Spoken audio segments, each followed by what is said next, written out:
Welcome back to Beyond the Comfort Zone. Today we are definitely talking some shit with King-KAMBUF, but we're doing it by cracking open a truly powerful document. We are. We're getting into the KING-KAMBUF Amazon Commerce Manual, the official publication edition.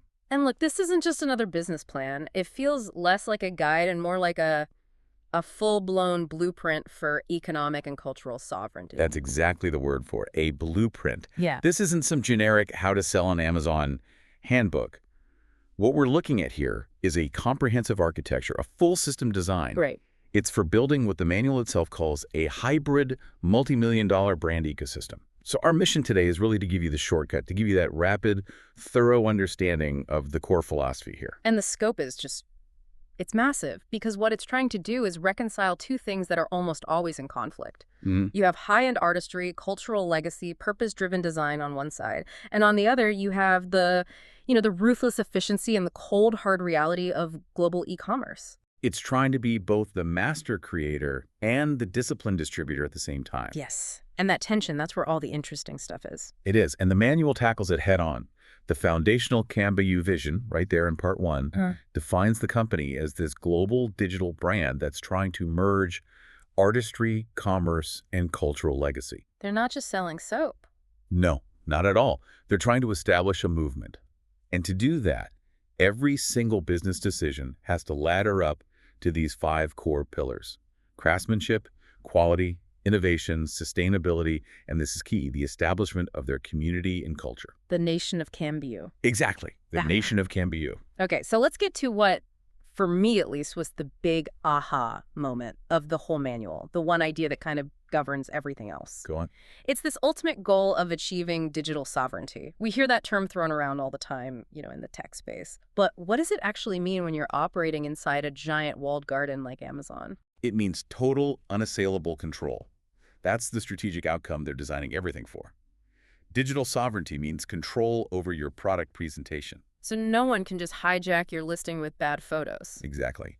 No unauthorized sellers can jump on your listing or change the beautiful A-plus content you spent weeks creating. It also means control over your pricing integrity. So no race to the bottom with third-party resellers. Right. No one can undercut your minimum advertised price or your MAP. And maybe most importantly, it means control over the narrative.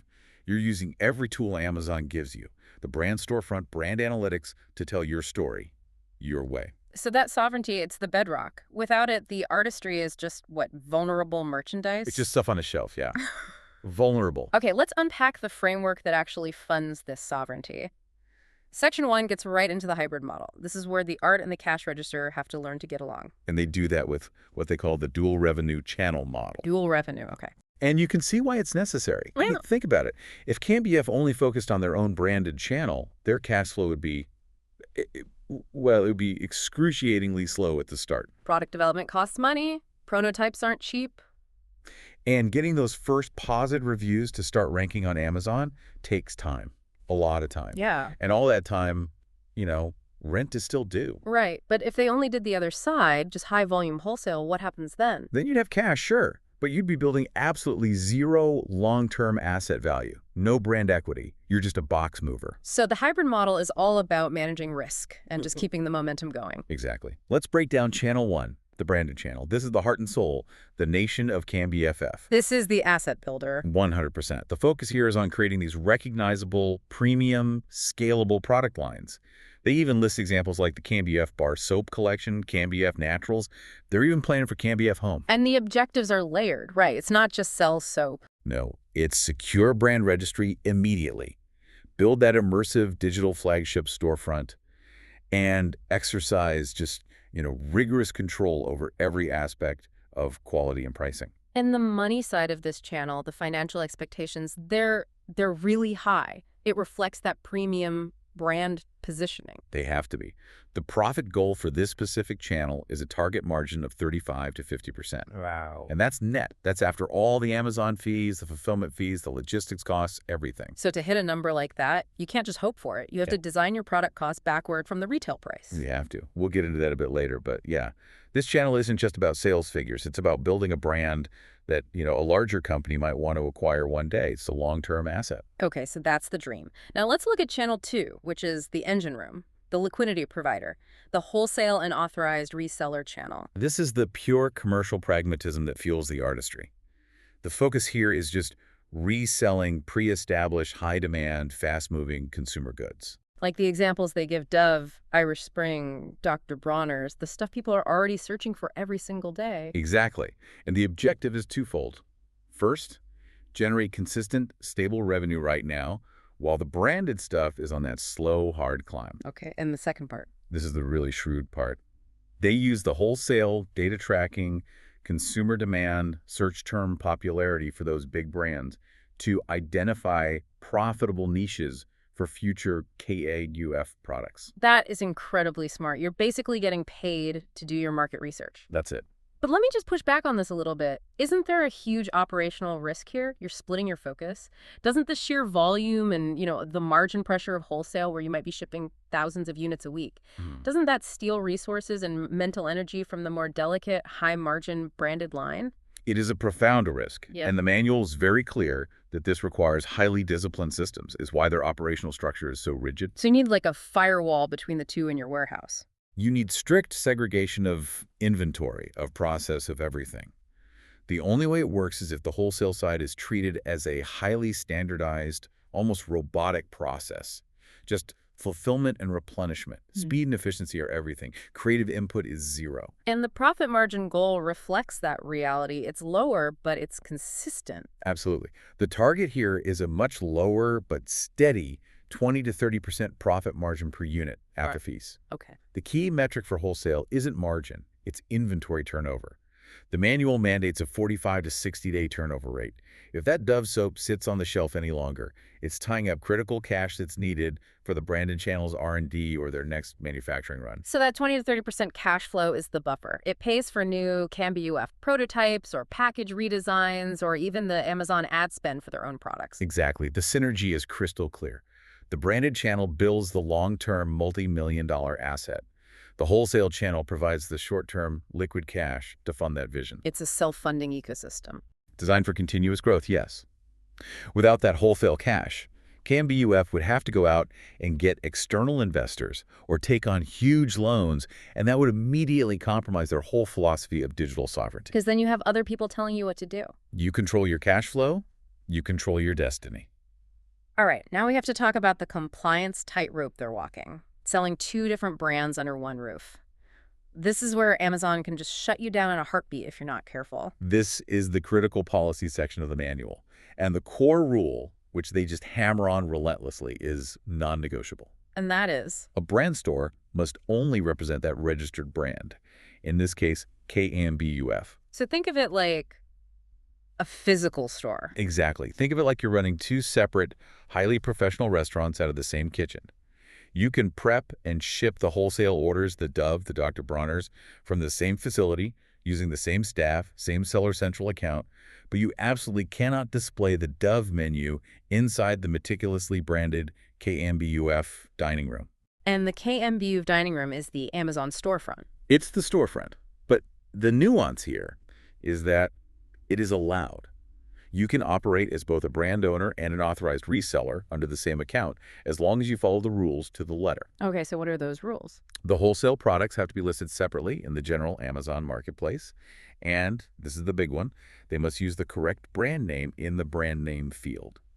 The listing for Dove soap has to say brand, Dove, not brand, KING-KAMBUF. Because Amazon's bots will pick that up immediately. Instantly. It's an IP infringement claim waiting to happen.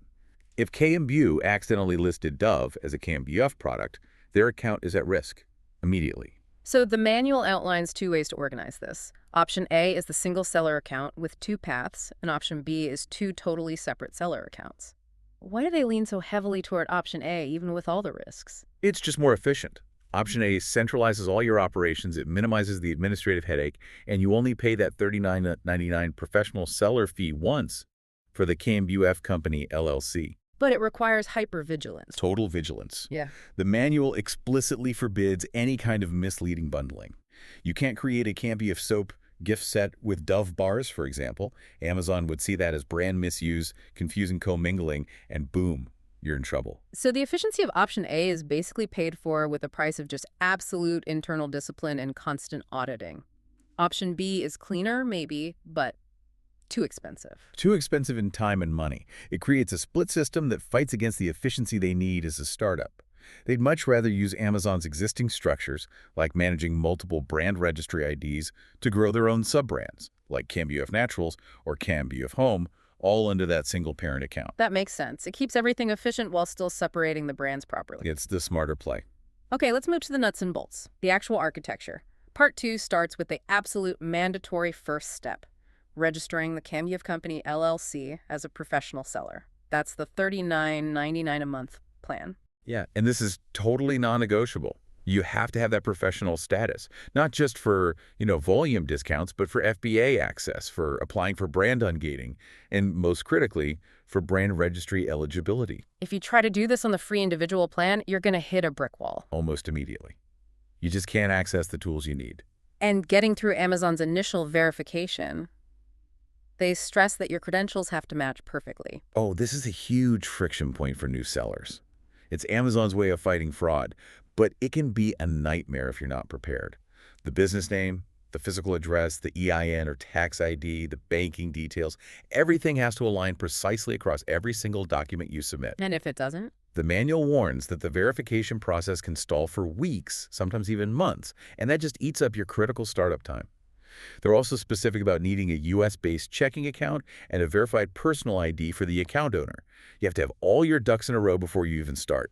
Okay, fulfillment. The recommendation is crystal clear.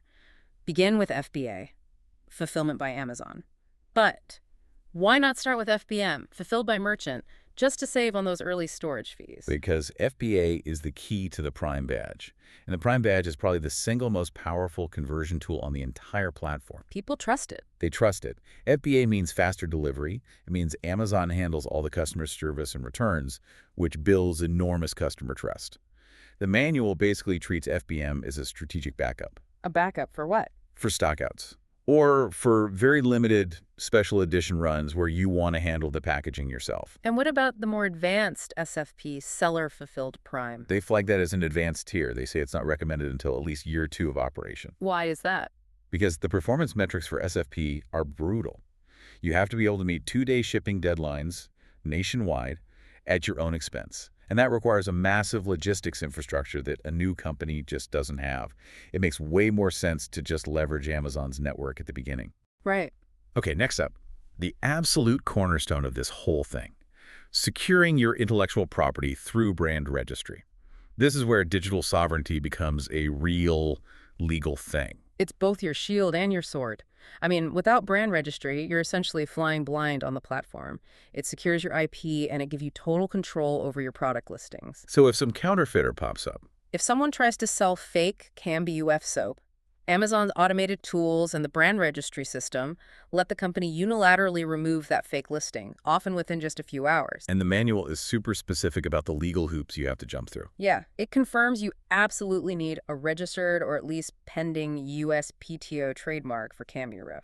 And crucially, they specify filing under multiple legal classes. Which ones? IC003, which covers soaps and cosmetics, and IC004, which covers candles and home goods. This is just smart foresight. It protects their core product line and their planned expansion at the same time. It makes the whole process so much smoother when they launch new categories later on. And what kind of superpowers do they get once they're approved? Immediate access to the power tools. The A+ Content Manager, the Brand Storefront Builder, Brand Analytics, which gives you amazing competitor and demographic data, and all the listing protection tools. What if your trademark is still pending? The manual will suggest using the IP Accelerator program.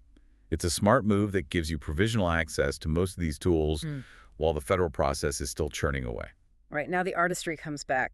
Building the digital flagship, the KMBF storefront. This isn't just a list of products. No, it's a fully integrated brand experience. The objective is to build something immersive, visually cohesive, that really translates their philosophy into a digital space. And they define the aesthetic as Afrofuturist elegance, luxury minimalism. Yes, and that definition dictates every single visual choice. The color palette is specified: matte black, gold, and ivory. And how does that actually look on the storefront page itself? It translates into very high-resolution imagery, sharp, clean lines, and minimal text getting in the way. They specify assets like the main hero banner, this huge 3,000 by 600 pixel visual. Wow. And they mandate specific navigation pages, home, collections, shop all, and a dedicated About KING-KAMBUF page. And that About page is critical. It's where they reinforce the heritage, the Nation of KING-KAMBUF narrative. It builds trust that this isn't just another generic private label brand. The manual has some best practices for engagement, too. Yeah, the storefront needs to feel alive, dynamic. They recommend using short, looping video banners. And they stress making sure that your 3 to 5 most important products, your best sellers, your new launches, are visible above the fold so people see them without having to scroll. So they're treating the storefront not just as a shop, but as the official, authoritative home of the brand just inside Amazon's walls. Exactly. It's like their corporate website, but with an add to cart button. Okay, the final layer here is A+ content, or enhanced brand content. This is how you take a dry, bullet point listing and turn it into something that actually sells. It's a huge competitive advantage you get from brand registry. And the manual gives a very structured design framework for it. They recommend using large brand banners to set the mood of the page and, this is crucial, comparison charts. Why are those so important, the comparison charts? Because they answer the customer's next question before they even ask it. A chart might compare, say, the benefits of the charcoal bar versus the shea butter bar in a clean visual grid. It reduces the need for the customer to click away to go look at a competitor's product. It keeps them on your page. That makes sense. They also emphasize lifestyle sections, showing the products in a real-world context, and a dedicated brand story footer on every listing to constantly reinforce that authenticity and heritage. And the tone of the writing has to be perfect. It has to feel premium. The copywriting tone is mandated as inspirational, grounded, and intelligent. They are explicitly told to avoid generic commodity language. The manual says to treat the soap as fine art, not a commodity. Wow. They're constantly reinforcing that premium heritage position with taglines like crafted with purpose, built with pride. It's a continuous effort to sell a ritual, an identity, not just a list of ingredients. Okay, let's shift gears now to the practical side of this, part 4, product development and procurement.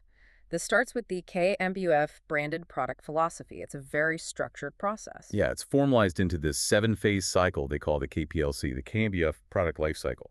It's a strict, staged path from an idea all the way to the marketplace. What are the stages? It starts with market research, then concept and design, then prototype development, then a really crucial compliance verification stage, then production, logistics integration, and finally, the launch and feedback loop. And it's all governed by 3 core principles. 3 non-negotiable principles for any branded good: crafted integrity, design aesthetics, and functional quality.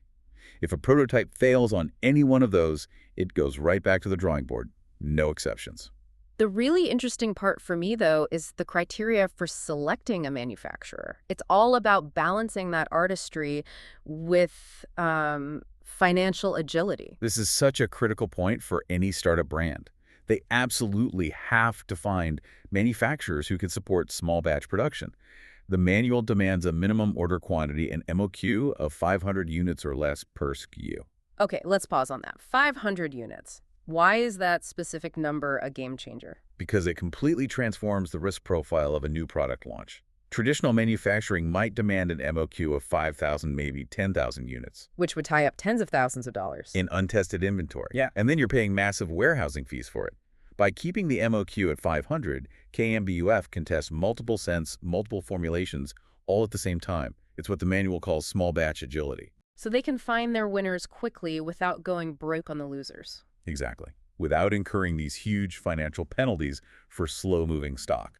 So they need manufacturers with short lead times and very precise cost control to protect those high margins. Yes. They need lead times of ideally 4 to 6 weeks. And they must hit specific unit cost targets, between 75 cents and $2 per bar. If their cost of goods goes over $2 for a $7 bar of soap, the whole model falls apart. Their 40% margin target just collapses. So they cite examples of manufacturers who can do this, like Twin Craft Skincare or Botany Soap, companies that are known for custom formulations and high standards like GMP, good manufacturing practices. That stuff builds consumer trust. Okay, from making the product to making sure it's legal, this is a huge potential landmine, compliance and labeling mandates, where artistry meets the FDA. And this is where things can get legally very, very risky. The manual insists on a mandatory distinction between a traditional soap and a product that makes cosmetic claims. What's the difference, according to the FDA? A product is only a soap if its only ingredients are fats or oils and an alkali, like lye, and its only purpose is cleaning because of that chemical reaction. And if they deviate from that at all, if they add essential oils or something? If they add fragrances or oils or, and this is the most critical part, if they make claims like moisturizes, soothes, or rejuvenates, the product is immediately reclassified as a cosmetic. And once it's a cosmetic, Strict FDA cosmetic labeling rules kick in. which means what, practically? It means you need the full INCI ingredient list, that's the international nomenclature for cosmetic ingredients, using standardized chemical names. You need the full manufacturer address, the net weight, and a batch code or lot number for traceability. So the risk mitigation strategy is just don't make claims you can't prove. Prohibit any unverified medical or cosmetic claims. Yeah. And rigorously maintain the MSDS, the material safety data sheets, for every single formulation. This is what protects them from liability if a customer ever claims to have an allergic reaction. All right, now let's transition back to the money side. Wholesale sourcing for liquidity. This is where the pragmatic cash generation happens. Right, the wholesale stream is purely for revenue stabilization. It's the engine. It's all about getting popular, trusted SKUs, the Doves, the Irish Springs, at good prices from authorized sources. And they've already mapped out their approved distributor network. And who are the players they need to be working with there? They list the big national and regional distributors, Key UNF, Coremark, VG Supply. These are known entities. They're legitimate, authorized distributors who can provide the clean, verifiable invoices that Amazon absolutely demands. And that part, retaining the invoices, that isn't just a suggestion. It's like the single most important compliance step for the wholesale channel. It is the high-stakes part of the whole operation. The procurement workflow is explicit. You have to open wholesale accounts, get your reseller certificates, and most critically, you have to retain invoices that are less than 180 days old. Why that specific age limit? Why 180 days? Because if Amazon ever suspects your product is counterfeit, or if a competing brand files an IP complaint against you, Amazon will demand to see those recent invoices. It's their way of checking for brand ungating and authenticity. And if you don't have it, or it's too old, or from a shady source... If the invoice is non-existent, or it's from a liquidator instead of an approved distributor, Amazon will shut down the listing, hold your inventory, and potentially suspend your entire Seller Central account. Which would jeopardize the branded channel, too. It would put the entire kingdom at risk. Okay, let's move on to how they turn that physical product into a bestseller online. Part V. The science of the high-performance listing. The objective here is threefold: discoverability, conversion, and compliance. And those three are totally inseparable. I mean, if the listing isn't seen, no discoverability, it doesn't matter how great it is. Right. If it's seen, but it doesn't persuade someone to buy, no conversion, it's just wasted traffic. Yeah. And if it violates a policy, no compliance, Amazon will just suppress it anyway. So let's break down the optimization, starting at the title. The titles have a strict formula. They must begin with the brand name, KING-KAMBUF, followed by the main keyword. And they have a character limit of about 150 to 200 characters. Give me an example. Sure. Something like KING-KAMBUF, natural charcoal bar soap, detoxifying deep cleanse, shea butter and coconut oil, 4 ounces, handmade USA. Brand first, then the core search term. That's crucial for ranking. Then the manual shifts to the bullet points, which need to be engineered for sales, not just information. Yeah, they mandate this very specific, persuasive structure for each of the 5 bullet points. It's feature plus benefit plus emotive trigger. Okay, walk me through that. So instead of just saying made with shea butter, you'd write deeply hydrating formula, the feature, infused with Ghanaian shea butter for a velvety lather that locks in moisture, leaving skin supple and nourished, the benefit, the ultimate ritual of self-care, the emotive trigger. I see. So you're connecting the fact to the benefit to the feeling. Exactly. Another example, Cultural heritage design feature, inspired by the healing traditions of the KING-KAMBUF nation, making every bar a connection to ancestral wisdom. Benefit. Crafted with purpose, built with pride, emotive trigger. It's designed to appeal to their specific audience. But we all know that images are what really drive the decision. Absolutely. The manual flat out states that 75% of the conversion decision comes from the image block. And they have a strict hierarchy for the images. What's the hierarchy? Slot 1 has to be the main image on a pure white background. That's an Amazon rule. But slots 2 through 8 have to cover everything else. Lifestyle shots, close-ups of ingredients, a brand story graphic, packaging shots, comparison charts, and infographics. Every image has a job to do. What about the back-end keywords, the stuff the customer doesn't see? That's where they maximize their discoverability. The limit is 250 characters. They have to include alternate spellings, common misspellings, long-tail search terms like luxury bar soap gift for men. And the big no-no. The big compliance warning is to never, ever put competitor brand names in your back-end keywords. It's a policy violation and can get you in a lot of trouble. Okay, let's go from digital to physical. Part 6. FBA Logistics Mastery. This is about moving the actual boxes. And the FBA workflow is highly detailed. It starts with product preparation. Every single unit, whether it's KING-KAMBUF branded or wholesale, has to have a unique FNSQU barcode on it. That's different from the UPC. It's Amazon's internal tracking number. Then you create the shipment plan. But this is where physical rules become financial rules. It is. Talk about the packaging standards. That 50-pound max weight and the 25-inch maximum side length for a box, those are not suggestions. They're hard rules. Hard rules. If your shipping cartons are even a little bit over those limits, you get hit with massive punitive surcharges that just eat away at those margins you designed so carefully. The manual says you have to pre-test all your packaging before you even think about shipping. And FBA fee awareness is just critical for financial survival. You have to rigorously account for 3 main fees. There's the fulfillment fee, which is what Amazon charges per unit to pick, pack, and ship it. There's the monthly storage fee, based on how much space your stuff takes up. And then there's the one that really hurts. The dreaded aged inventory fee. That one kicks in for any stock that's been sitting in the warehouse for more than 181 days. It's how Amazon punishes sellers for overstocking and forces high inventory turnover. And that financial pressure is what dictates their inventory forecasting model. The math that keeps them in stock, but not overstocked. It's a really elegant piece of alterational math.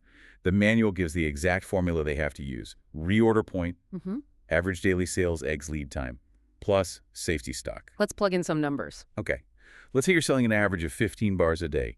Your lead time from the manufacturer to get new stock is 30 days, and you decide you want 200 bars of safety stock, just as a buffer. So 15 times 30 is 450 plus 200. 650.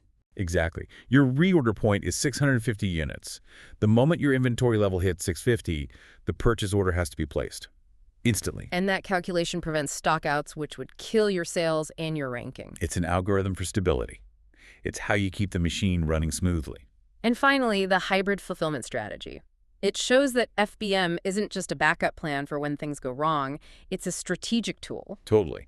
They activate their FBM listings immediately if their FBA inventory stocks out. Why? To keep the listing active and maintain its ranking momentum while they wait for the new shipment to be checked in at the FBA warehouse. They also use FBM for those special, limited edition runs, like the KING-KAMBUF Reserve Collection, where they want total control over the luxury packaging and that unboxing experience. And they even talk about using Amazon's logistics for their own website? Yeah, through multi-channel fulfillment, or MCF. They can use Amazon's massive network to fulfill orders that are placed on their external website, KING-KAMBUF.com, even if those orders never touch the Amazon marketplace. That's true digital leverage, using the platform to scale off the platform. It's the ultimate goal. All right, the financial rigor in Part 8. This is where the rubber really meets the road. I love your philosophy here. We do not chase margins, we design them. That phrase just perfectly captures their entire approach. It's about balancing that creative expansion with pure mathematical precision.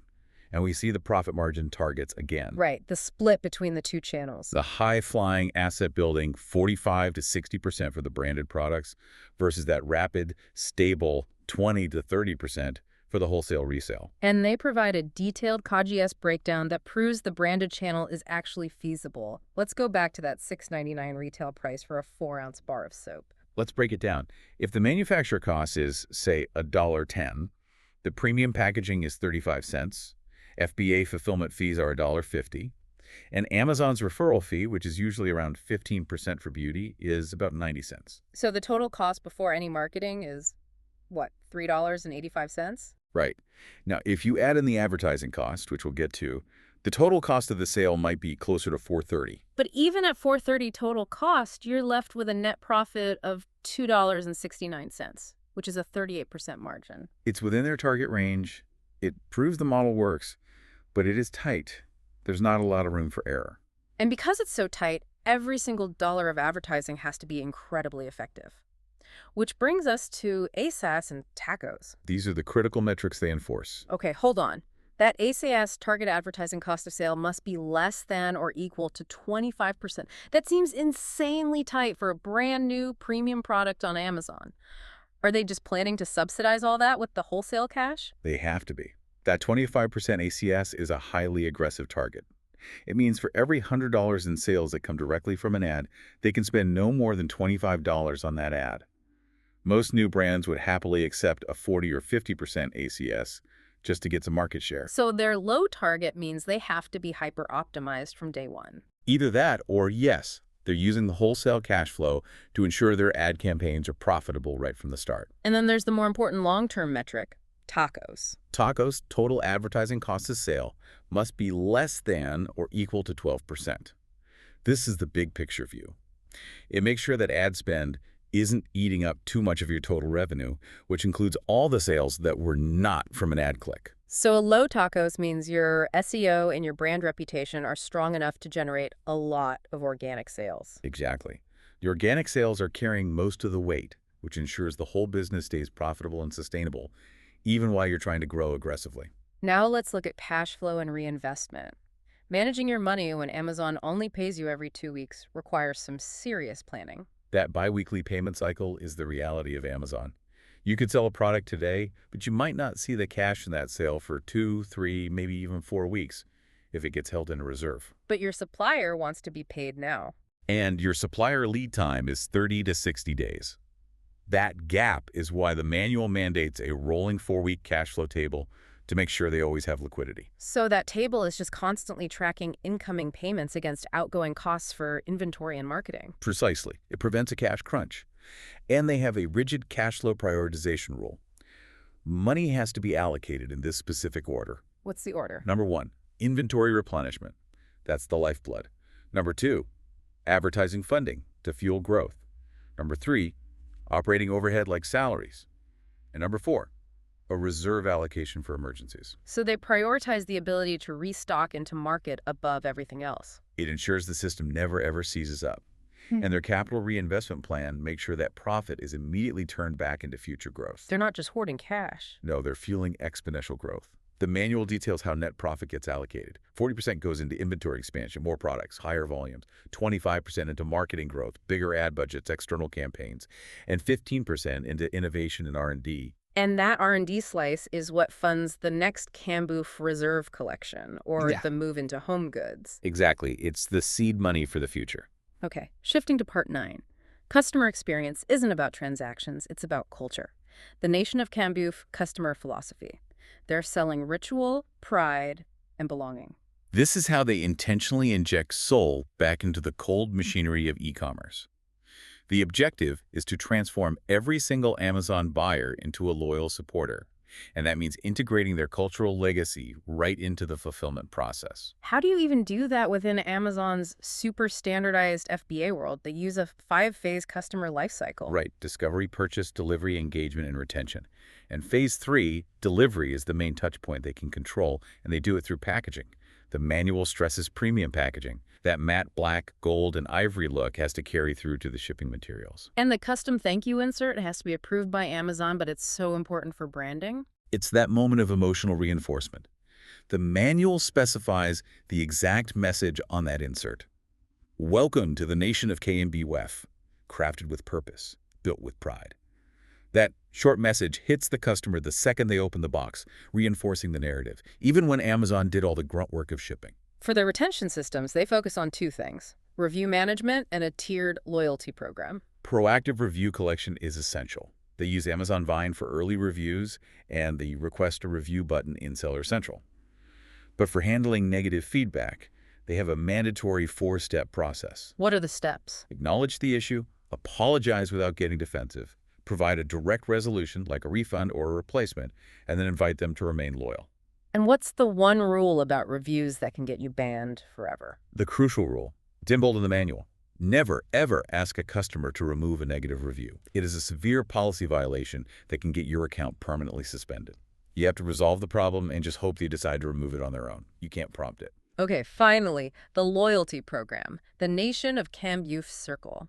It's structured like a real community membership, which builds an asset outside of Amazon's control. Yes, it's tiered to reward repeat business and encourage deep engagement. The tiers go from bronze for 2 or more purchases, up to gold, where you get a free annual gift box after 10 purchases, and then an exclusive, invite-only ambassador tier. And this program isn't just about feelings, it drives real sales. It drives repeat purchases through things like subscribe and save, which gives a 10 to 15% discount. But it also gives them valuable customer data that Amazon normally keeps for itself. And they plan an external KAMBUF ritual box every quarter, creating a subscription revenue stream completely outside of the marketplace. All right, let's move into the highest levels of strategy. The shield of KAMBUF in Part X, legal protection. The philosophy is, a kingdom is built not only on vision, but on law, order, and protection. This just shows they realize that a creative vision is incredibly fragile if you don't build a legal fortress around it. Their IP strategy is layered. They protect the core trademark, KAMBUF, the submarks like KAMBUF Naturals, and even the narrative itself, the Nation of KAMBUF Foundation. And this risk register they talk about, it's a proactive approach to failure. Yeah, they don't wait for things to break. The risk register tracks and plans for potential threats across the whole supply chain, supplier delays, trademark infringement from a rival, logistics failures during the holidays. Every threat gets a probability score and a severity rating, so they know where to focus their resources. And the mandatory insurance is just a non-negotiable cost of doing business at this scale. Absolutely. Having commercial general liability insurance with a $1 million minimum is actually required by Amazon once you hit a certain sales threshold.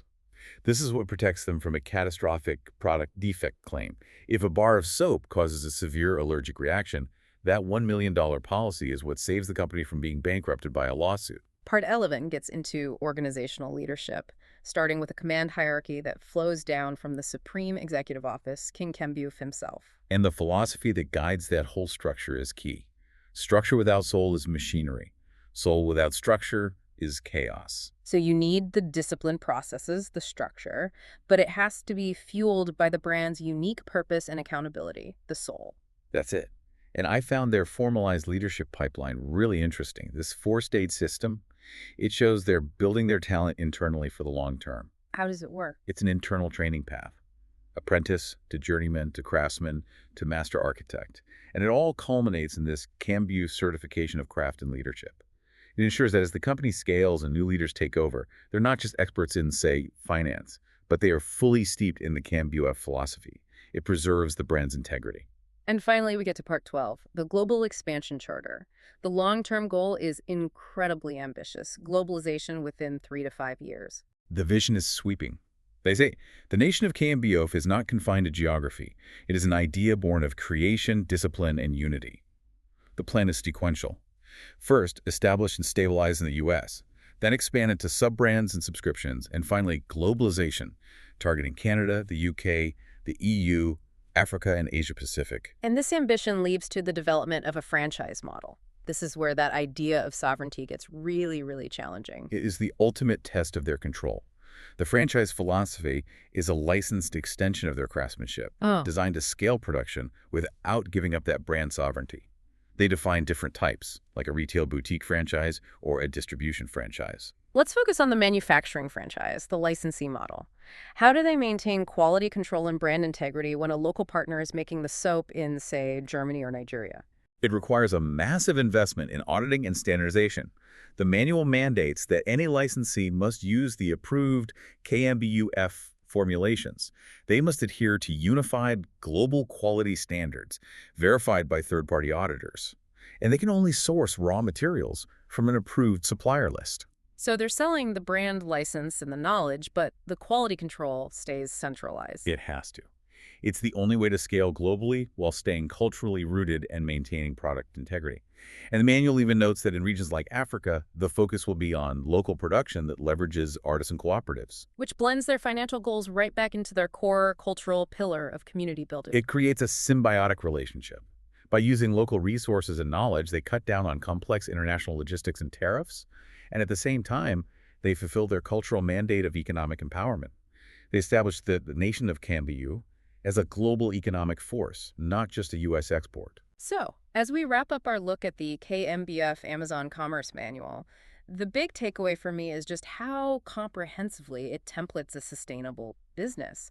It really does manage to balance that brand creation, the high margin, the high loyalty, with pure commercial pragmatism. It does. That pragmatism is driven by the wholesale cash flow engine. The whole thing is designed to work together. The blueprint is so instructive. I mean, we've seen that compliance is absolutely non-negotiable, especially keeping the branded store totally separate from the wholesale side. And the financial discipline. The rigorous KGS modeling and those strict ACOS and TACOS targets, that's the only way you can actually achieve those margins you designed on paper. And the customer experience, through that whole nation of KMBO philosophy, always has to reinforce the premium heritage narrative, even inside the very standardized world of FBA. It's an architecture that's designed not just for a successful Amazon store, but for a global economic and cultural entity.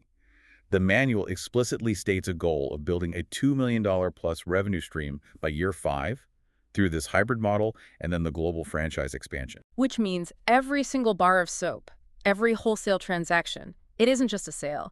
It's a calculated, deliberate step toward building that global movement. Exactly. So that brings us to our final thought for you, the listener, who might be plotting your own launch or expansion.